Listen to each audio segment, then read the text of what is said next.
Om Namo Bhagavate Vasudevaya.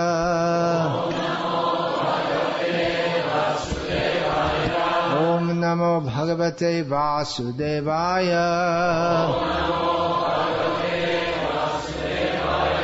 Om Namo Bhagavate Vasudevaya.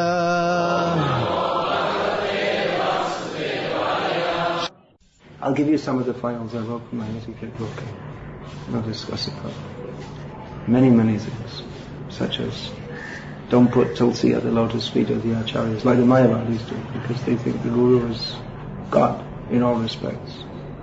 What about this garland? Is that with tulsi also?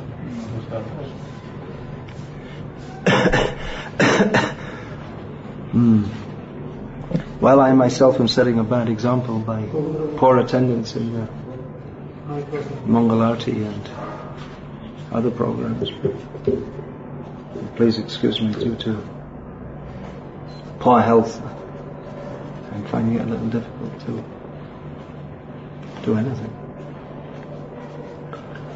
One point, Hare Krishna, this is usually, it seems to be sung by the devotees at the end of Mangalarti. This raga can be used at any time during the 24 hours, but Jayaveda Maharaj, who I consider an authority on this topic because he was personally, he was one of the devotees in the very early days who were personally instructed about these things by Srila Prabhupada, and who's very concerned about these things. He's doing a seminar in Mayapur this year, Kirtan Reform Seminar.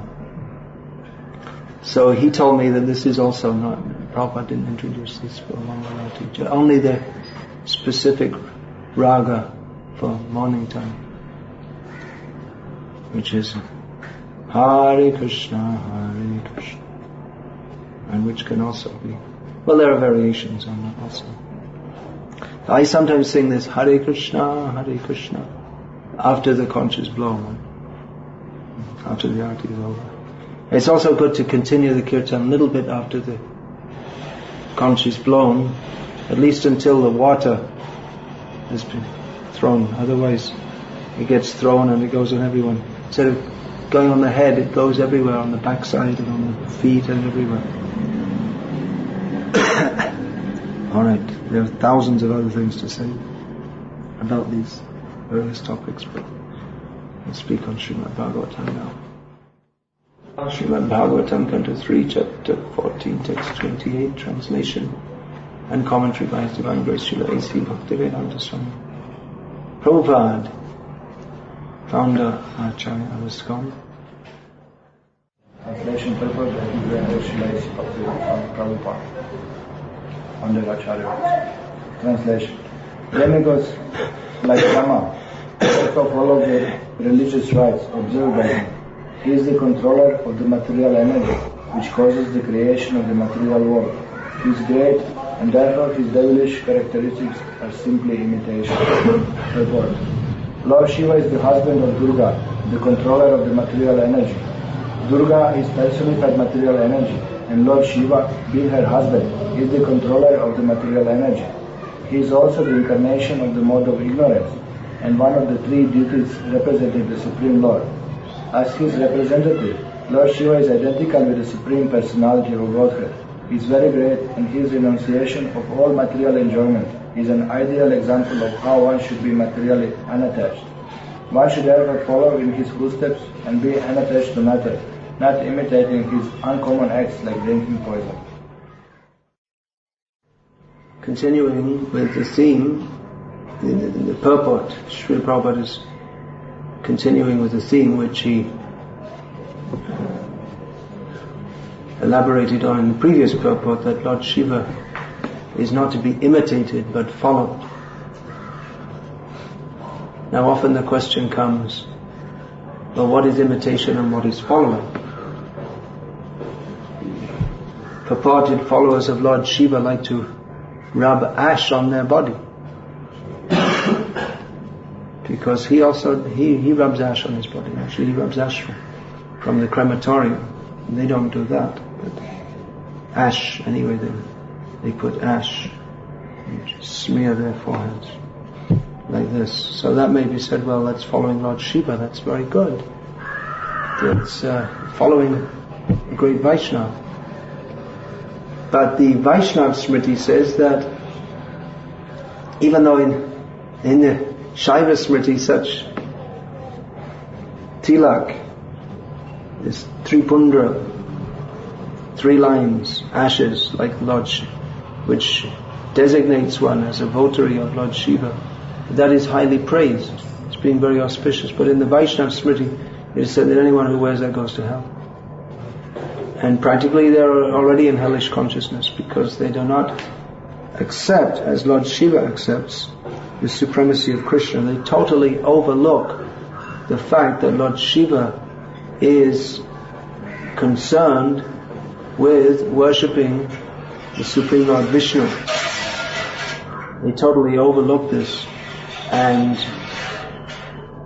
falsely proclaim him as the Supreme Lord in all respects. In one respect, he is the Supreme Lord. He is Ishvara. The name Ishvara means controller, and that is generally ascribed to Lord Shiva rather than Krishna. In general usage, you'll find in Vedic culture, it's not in Vedic culture, in common usage we can say.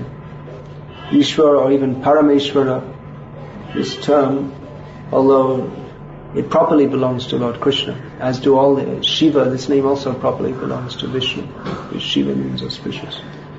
Lord Shiva is auspicious because of his association with Lord Vishnu. So Ishvara, this term is often used. So that's true, he is Ishvara. He is the controller of the jivas within this material world. But that he accepts their offerings and worship doesn't mean that he's pleased with them. As they think he's pleased with them because Ashutosha, he very quickly gives benedictions and they think, oh, he's pleased. Because I asked for this, he gave me this. But they have no conception of the actual nature of Lord Shiva, that Lord Shiva is far more exalted than simply a dispenser of material boons, and to treat him in that way is even offensive.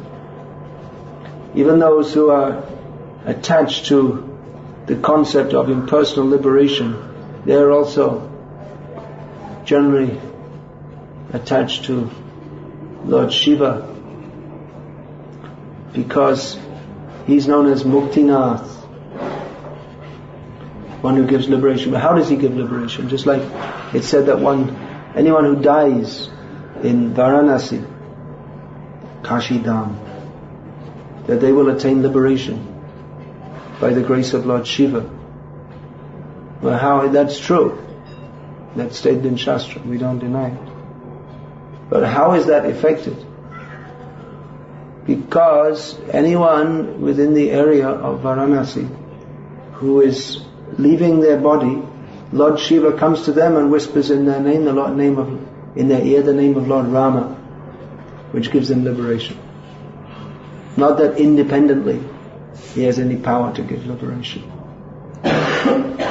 That is only the prerogative of Lord Vishnu. So persons, they consider themselves followers of Lord Shiva, but he's not actually very pleased with them. Just like the votaries of Durga Devi, these I was saying yesterday, the cults of the Shaiva cult, the Shakti cult, and the cult of worshipping Skanda, Murugan, Kumar. Kartikeya is the most common one, probably. They're all very similar. So people, the mood of them is very similar. So people who worship Lord Shiva or his wife, who is the Adya Parashakti of this material world, the original potency above all other potencies. They think, oh, we're very pleased. She's very pleased.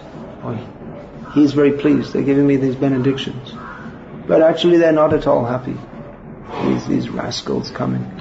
And Lord Shiva, he exhibits his anger with the recalcitrant, that means difficult to reform, stubborn jivas, by effecting the destruction of the universe. Durga Devi also. We find that you'll see generally the picture that she is seated on a lion or a tiger, and she has many weapons in her hand, and she's catching one asura by the hair and chopping his head. So the asuras, they like to worship Shakti. They think our mother, but she's not pleased with her. She may give, all right, this, that, but then she punishes very severely. So people think that they are following, that I'm a devotee of Shiva or Durga or Kartikeya, but their following is imitation. They don't understand what is the actual position and mission of these great personalities. Therefore we say don't worship demigods. We may say, well, why not? At least why shouldn't we worship them as great devotees of the Lord? What's wrong with that? That is possible theoretically, but still we don't recommend it for various reasons. One reason is that mostly the people who say like that, let us worship the demigods as devotees of the Supreme Lord, mostly they have so many material attachments, and they're accustomed to worship the demigod for fulfilling material attachments. So they don't actually say, well, I'm worshipping as a great devotee, but still their consciousness didn't actually change. Another reason is that there is no, although theoretically it may be done, there is no prominent Vaishnav vidhi or method of worship given by our Vaishnava acharyas for worshipping demigods. There's how to worship Krishna, that is given. How to worship devotee, the guru, that is given. But for worship of demigods, that's not given. It's stated that one may observe Shivaratri if desired, but it's not promoted. And observing Shivaratri the way the so-called Shaivas do, by getting intoxicated, that's also not recommended. It's certainly not part of Vaishnava Dharma. Now another reason is that if one is to worship demigods, then so many different demigods, then one's attention will be splayed out. Instead of being concentrated on Krishna, if you think I have to worship this god and that god and another god, even on the altar we don't recommend it. It's a common practice that people like to fill up their altars even with not demigod forms of the Lord. They'll put Sita, Ram, Lakshman, Hanuman picture, and Srinivas, Balaji, and so many different things they'll put, and Lakshmana. But we don't recommend. Don't fill up your altar with so many. You concentrate. Don't put so many. And then it's more like a representation of their polytheism, which they've inherited from the days of demigod worship. Concentrate on Krishna. And we have also, we'll keep deities generally of Gaunitai, and then when worship standards are properly developed, then Radha Krishna. And we'll keep a picture of Nrsimhadev, that is worshipping Nrsimhadev, who himself is considering himself a devotee of Krishna, and we worship him as Bhakti Vigna Vinashana, Nrsimhadev. And our acharyas, that is, rather than worship so many different demigods, it is recommended to worship the acharyas, who themselves are the representatives of the demigods, and as devotees of Krishna they're better than the demigods, because they're pure devotees, whereas the demigods are almost all mixed devotees. So if we're going to worship someone for the sake of advancing Krishna consciousness, then better we worship the acharyas. Just like Prabhupada was once asked, do you ever go to see the demigods? Prabhupada said, why should I go to see the demigods? If they like, they can come and see me. Why should I go to them? Just like if you're a close friend of the president, then the ministers will come to you, trying to get your favor.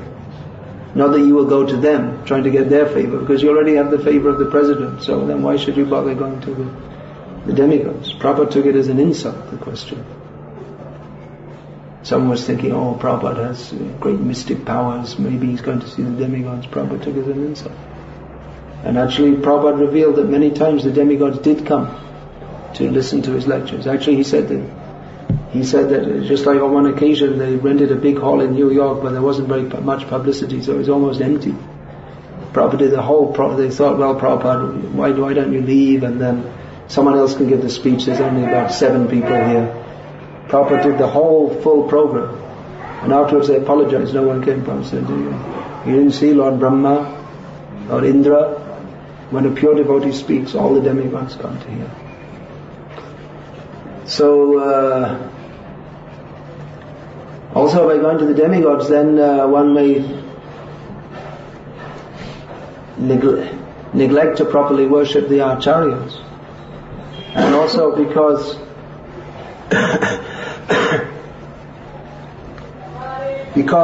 even though the demigods are the devotees of Lord Vishnu, but even of course Lord Shiva is a pure devotee, he's not a mixed devotee like the other demigods, most of the other demigods. But the general mood in which he exhibits in this material world is one of catering to the lower class living entities. So definitely with the different demigods, even if you ask them for the mercy of Lord Krishna, I mean, it's like they catch them by surprise or something. They're so used to, they're not in that mood. They themselves only go to Lord Vishnu when they need something. So they themselves are in a very kind of materialistic mood. And what to speak of their worshippers? If you have to associate with, if you want to worship demigods and go to their temples, then you have to associate with their followers who are all totally materialistic. And just like I was saying yesterday, there's a different mood in the temples of Shiva, Durga and Murugan as to that of Vishnu temples, even though in both places or both types of places people are going for material benedictions. But the Vishnu temple, unless the consciousness of the pujari is especially low, and then the general mood is that of sattva that a devotee can appreciate, at least sattva, if not transcendental. Whereas in the Shiva temple, even though Lord Shiva, the great Vaishnava, we can appreciate the presence of Lord Shiva, but there also seems to be a tamasic kind of feeling, because Lord Shiva is always surrounded by ghosts, and they like to come where he is. So that kind of mood is there. So for all these reasons, Anya Deva Shrainai Tomare Kahinu Bhai E Bhakti Paramakara. Narottam Das says, and Prabhupada quoted this many times, that one who doesn't take shelter of any demigod only worships Krishna. This intention or this mood is in itself the cause or the prime cause of attaining pure devotional service. When we give up all other shelters but that of Krishna. As long as we're running to different shelters, then Krishna won't shelter us, as is apparent from the narration or the incident where Draupadi was calling out for the help of Krishna and also trying to protect herself, but only when she fully took shelter of Krishna, then Krishna fully protected her. And Prabhupada himself said that we should preach vigorously about worship of Krishna only and not the demigods. In Chennai, when Giriraj Das Brahmacharya at that time, he took sannyas later, he was preaching, trying to enroll life members. So in almost every case, he was getting in arguments with people. And he would say Krishna is supreme, and they'd say no, all the gods are supreme, or Shiva is supreme, or no one would agree. Very rare to find. So he was finding it very difficult. He wrote a letter to Prabhupada about this. He narrated one incident in that letter in which he met one man, and the man he discussed with him for such a long time, and the man wouldn't. Giriraj Maharaj, he gave so many evidences from scripture that the man wouldn't accept. He said, no, Shiva is supreme. So, okay. He didn't become a life member. Alright, then we can go. But he said, the man said to him, just before you go, you please come and see my temple room. Okay. Expecting to see all different demigods and everything, Shiva. He saw the beautiful deities of Radha and Krishna. The man said, actually I am also a Vaishnava, but I just wanted to test you to see if you are actually a Vaishnava or you just want my money. So he gave him the check.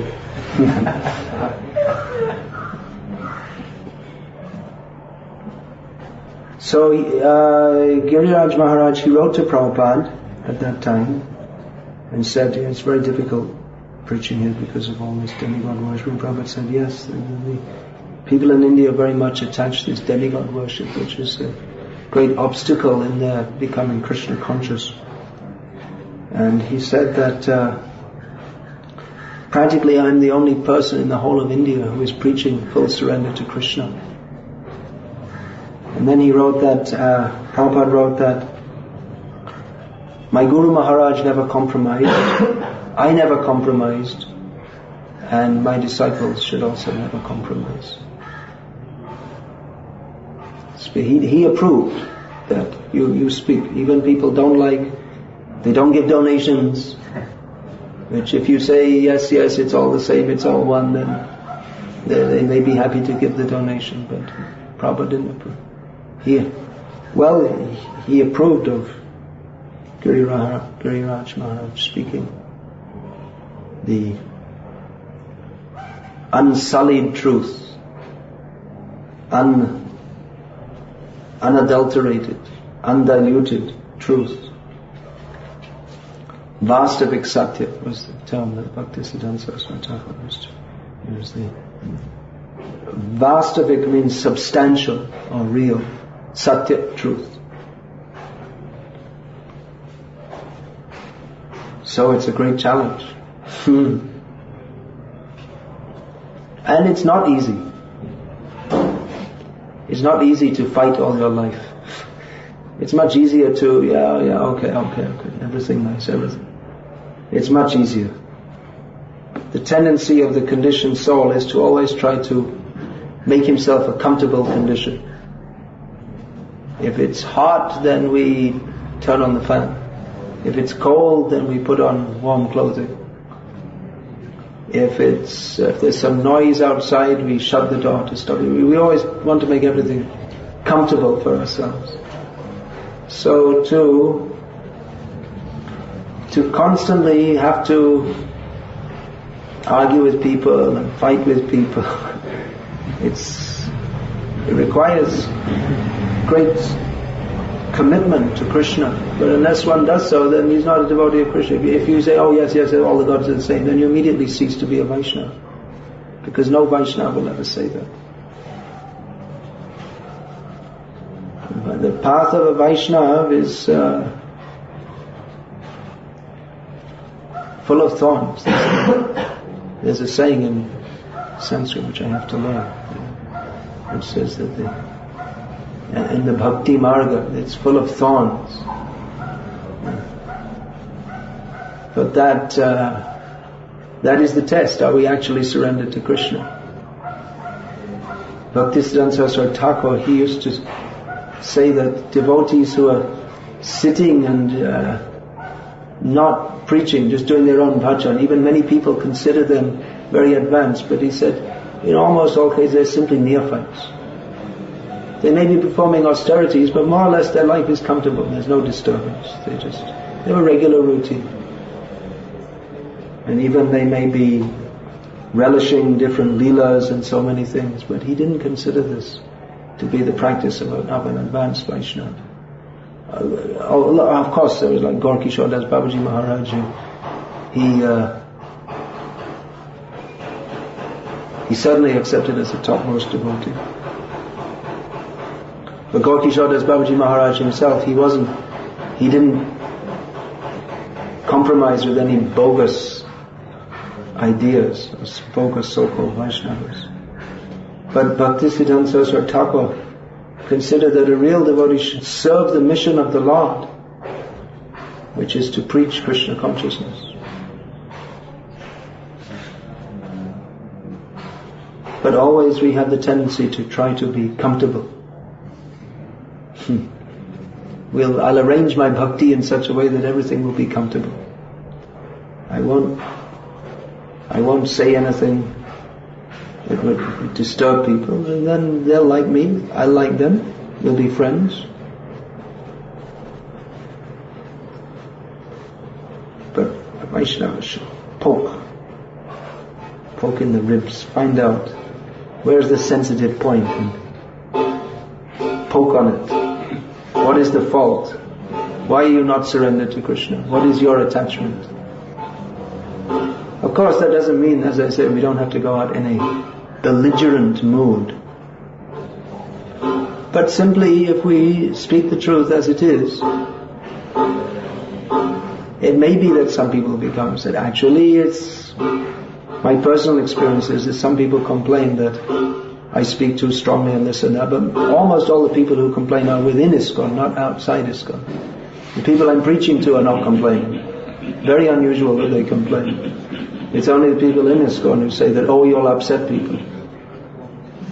But for some reason or other, either people are too dull to understand what I'm saying, or out of respect for a sadhu, they don't know what a sadhu is. They don't know the difference between a sadhu and a stray dog. If you dress a stray dog in some orange cloth and put some tilak on, people will bow, offer him respect properly. But they see orange cloth. Oh, okay, sadhu. Whatever the reason may be. I don't say in general people becoming upset. But anyway, that's not the criterion of our speaking. Our speaking should be in service of Krishna, not for our own comfort, or not even mixed. You say, well, I'll speak about Krishna, but only nice things that people like to hear. People like to hear all the different pastimes. So we can also speak the pastime. Not that we don't speak the pastime, but we should also... Actually, even before Leela Katha, Leela Katha is actually to be relished on the platform of Prayojan, Siddhi, having attained perfection.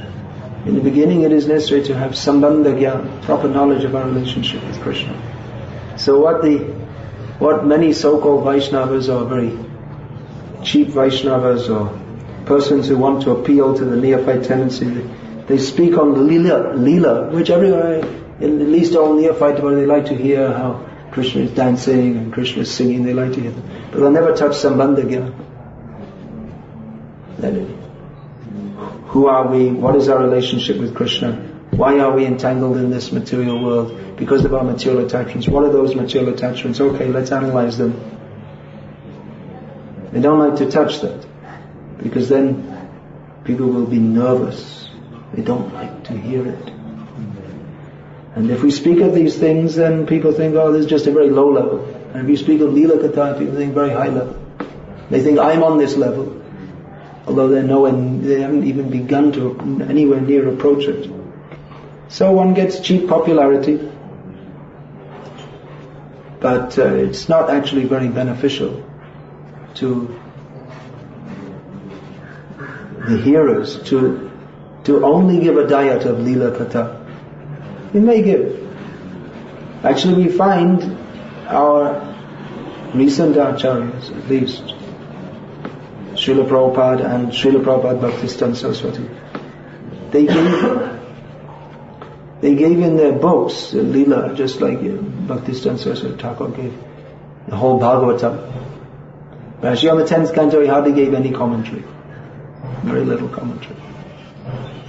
He more on 3rd canto, 1st verse of the Bhagavatam, 20-page commentary. One of the things he desired was later to do an elaborate commentary on the 10th canto. But first he gave the Sambandha Jnana. So Prabhupada also gave in his books, but you'll find both of them in their lectures, sometimes to demonstrate a philosophical point, they would mention some part of a lila, but mostly Sambandha Jnana they were speaking of. And sometimes Abhideya. Abhideya, the process of devotional service, they would teach in their practical interaction with devotees, not during classes. Classes mostly Sambandha. Understand what are the 3 modes of material nature, how we are entangled by them, what are their influences, why we should surrender to Krishna, what does it mean to surrender to Krishna, such as not worshipping demigods. All these topics they would dilate on in great detail again and again and again. So here it's mentioned that one should not imitate. One should follow in the footsteps of the great devotees. But then again the question may come that the Shaivites, they dress in, they may cover their bodies with ashes and think I'm following. But why is that not following? That's not proper following. This requires some intelligence to understand what should be followed and what should not be followed. To follow Lord Shiva, one should accept the mood of his worship of Krishna and not imitate that putting ashes on. And if you think, well, he took intoxication, he drank the poison, so I'll also smoke ganja. And this is imitation. Even though one may do so in the name of Lord Shiva, the result is not Shiva, it is not auspicious, it is inauspicious. So how to follow the great devotees? In this regard, Srila Bhaktisiddhanta Saraswati Thakur once gave a very interesting lecture in which he discussed, many people say that, well, Mahaprabhu, he could do that, but we can't do that. Mahaprabhu, he was acting as an acharya.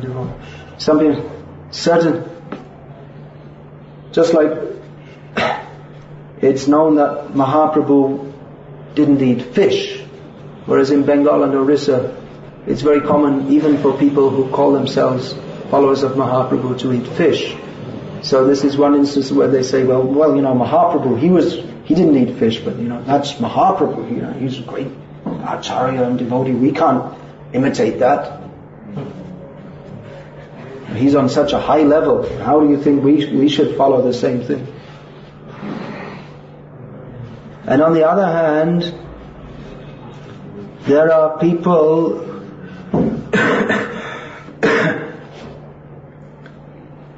who say that, well, you see, Mahaprabhu did that, so I should also do that. See, he was listening to Gita Govinda and very highly intimate pastimes of Krishna, so we should also do that. So which things we should follow that Mahaprabhu in his activities, and which things we shouldn't?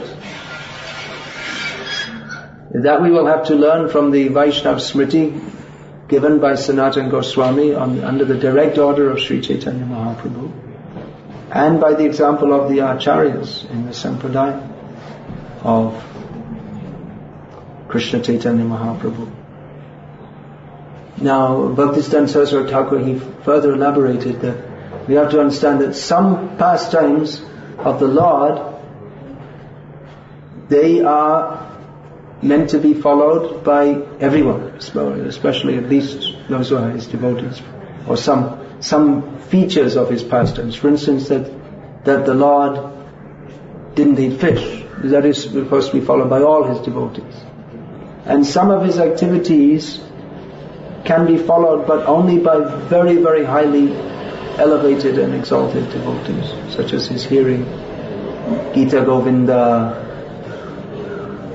and very esoteric writings, which if a less than perfect devotee hears, will simply agitate his mind for mundane sex.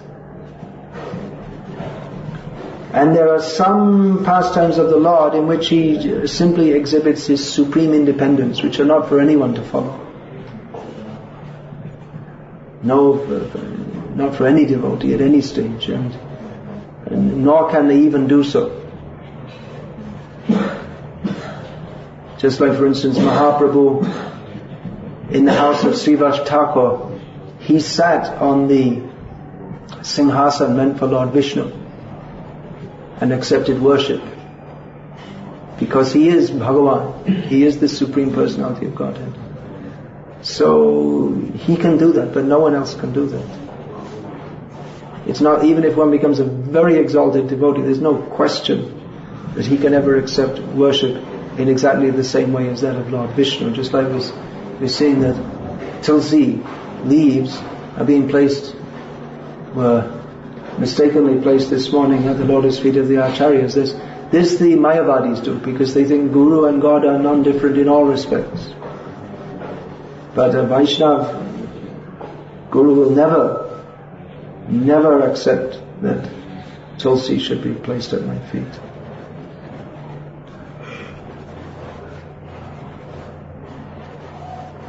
Hare Krishna. Is there any question? Is there also, you mentioned three, just now, the third one, not for following, like Mahaprabhu.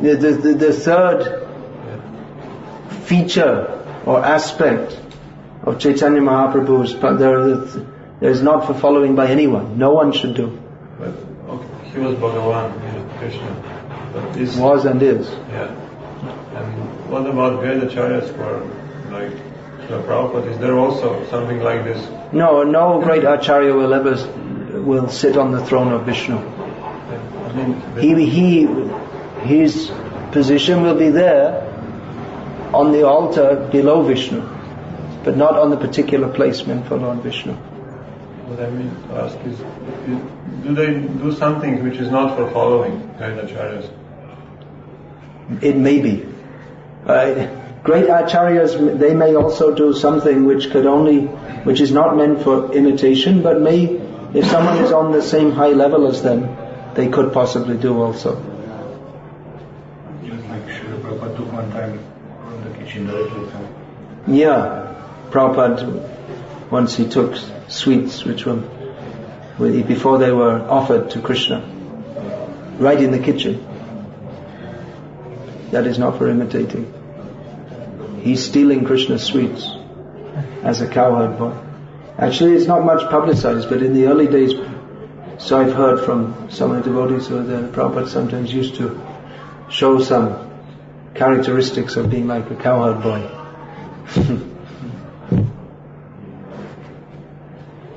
Once also in London, the Pujari told me that the offering plate was brought in for Radharani and Ishwarana. And then that was, I believe it had been offered. They used to keep the plate on during the arati afterwards also. So Prabhupada came in and told, give me that sweet. Right from the plate on the altar, I net it. But actually many things, if we tell, it's maybe better not to tell. Because devotees then they tend to think, oh, Prabhupada did it, then I can do it.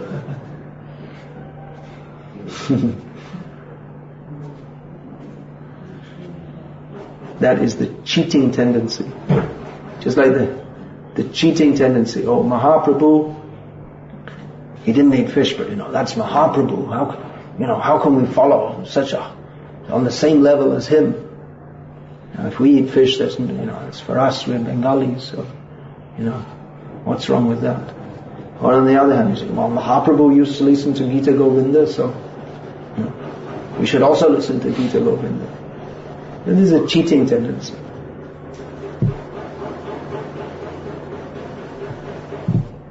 What's the idea in ISKCON calendar? They have included Shivaratri, Durga Puja. Shivaratri and Durga Puja are mentioned in our ISKCON calendar, but we don't generally do much to observe them, except in some temples in the West where they've made it a commercial feature. Sorry to say. The question is from yesterday's Jiva is a quantity is less, is a part and parcel of God. So God is in everyone's heart. So the body is covered by Jiva is inside the body. The body is like a temple in which the God is inside. If they are helping someone, Helping what? they are helping others, like hospital. Yeah. The idea that God is in everyone's heart, so therefore service to man is service to God.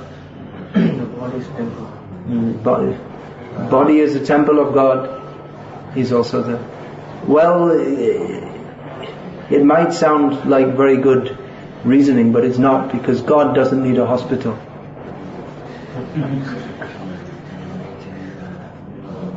And nor does the jiva, actually. The jiva needs to know about Krishna. In the name of welfare work, by opening schools and hospitals, actually it's a kind of violence to the jiva, by propagating the idea that they can be helped on the material platform.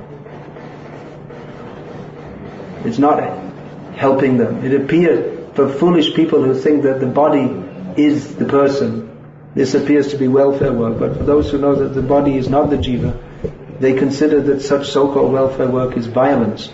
Although, because it just increases the bodily concept of life. Of course it is possible, if we open schools with Krishna in the center, or even hospitals, it could theoretically be said that if we could open hospitals with Krishna in the center, although it's not really the business of the International Society for Krishna Consciousness to open hospitals. It's meant for giving spiritual knowledge to society.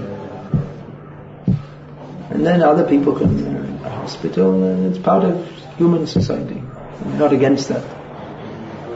But to promote it as being spiritual welfare work, that is wrong.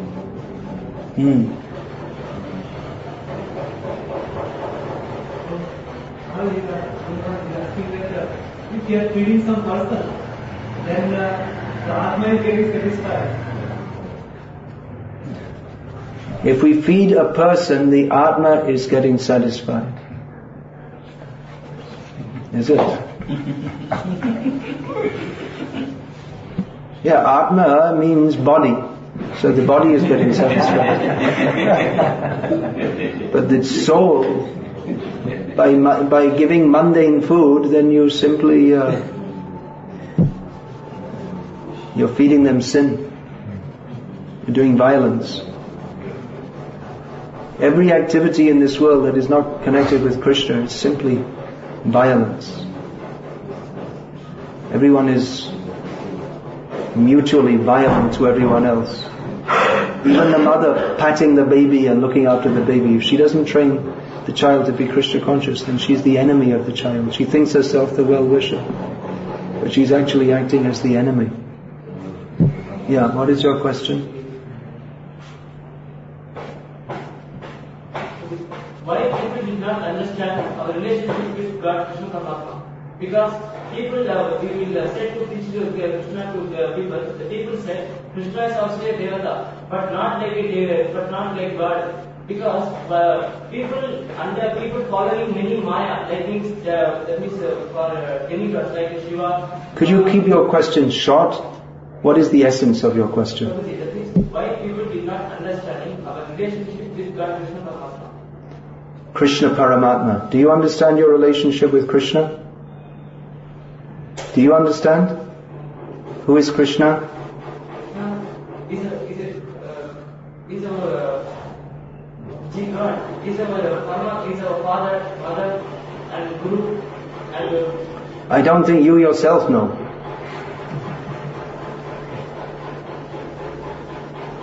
You please study Srila Prabhupada's books, then you can understand yourself. If we say Krishna is a God, that means immediately we don't understand who is Krishna. And then if we ask you who is God, then what is the meaning of the word God?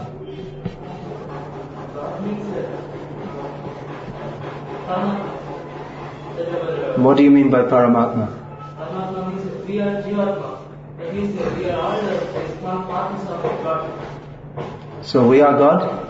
No, we are not God. Okay, that's good. We are not God, but we are. I am Atma, he is Paramatma. Yeah. Paramatma. We only serve for God only. But Yeah. why people understand? I think you yourself need to understand this more clearly. People don't understand because they're envious of Krishna since time immemorial.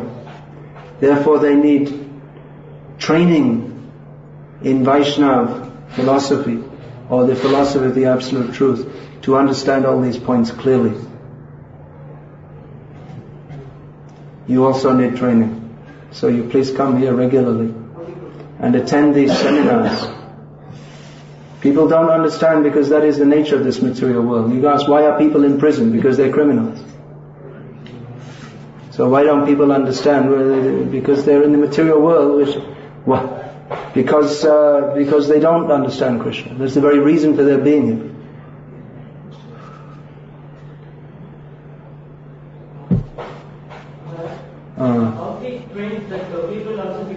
Again, you yourself, you're asking about training others. But unless you yourself are properly trained, then how can you train others? If they go through 3 months of a medical course, and then they think they can perform heart surgery, is it a very good proposal? What do you think? Yes or no? You don't know. Really? If one of your relatives had to have a bypass heart operation, and you asked, would you go and find someone who'd been at medical college for 3 months and ask him to do it? No. Heart surgeon means he has to go through many years of training and experience. Then he can do it.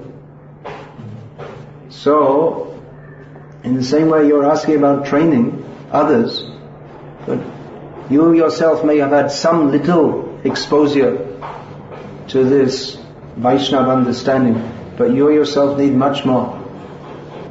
Before you can perform the activity of acting as a doctor, you have to be properly trained. Otherwise, if someone who's only got a little training and they try to act as a doctor, then the result will not be good. Rather, the patient is more likely to die than if he didn't get an operation at all. Janma sartha kari karo para upaka. First, one has to make one's life successful by understanding, then he should administer to others. You have a question? I read that Krishna, Lord Ram and Lord Nrsimha, they are more powerful than other avatars. Krishna, Rama and Nrsimhadev are considered more powerful. I believe that's in... where's that stated? I have quotation. Maybe in Lagu Bhagavatamrita, maybe. These more powerful or... It's full opulence. More, they exhibit more opulence, yeah. Is that why Srila Prabhupada? Is that why Prabhupada asked To worship Nrsimhadev? to worship Nrsimhadev? Well, the worship of Nrsimhadev actually started in ISKCON when Prabhupada apparently became very sick, and this is about 1967 or something. And then Prabhupada asked that the devotees start singing this prayers to Lord Nrsimhadev for protection, so that he could continue with his work. So Gauriya Vaishnavas, they mostly worship Lord Nrsimhadev as Bhakti Vigna Vinashana, one who destroys the obstacles on the path of devotion. Therefore, sometimes devotees they say Vigna Vinashana Nrsimhadev ki jai, or Sarva Vigna Vinashana Nrsimhadev. This is not very accurate, because if you say Vigna Vinashana, that's general. Vigna means obstacle. If we say Sarva Vigna, that means all kinds of obstacles. But in this material world, for materialistic people, the remover of obstacles on the path of material enjoyment is Ganesh. Now he gets power from Lord Nrsimhadev, but Lord Nrsimhadev himself is not personally involved in removing material obstacles. Therefore, to address Lord Nrsimhadev as Sarva Vigna Vinashana or Vigna Vinashana, although not inaccurate, it's not very precise and probably indicates a misunderstanding.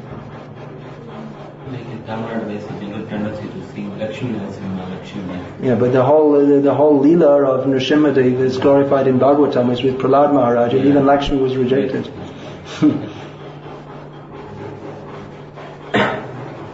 Hare Krishna.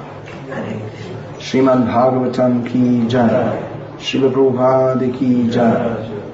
Hare Krishna. Bhakti Maharaj.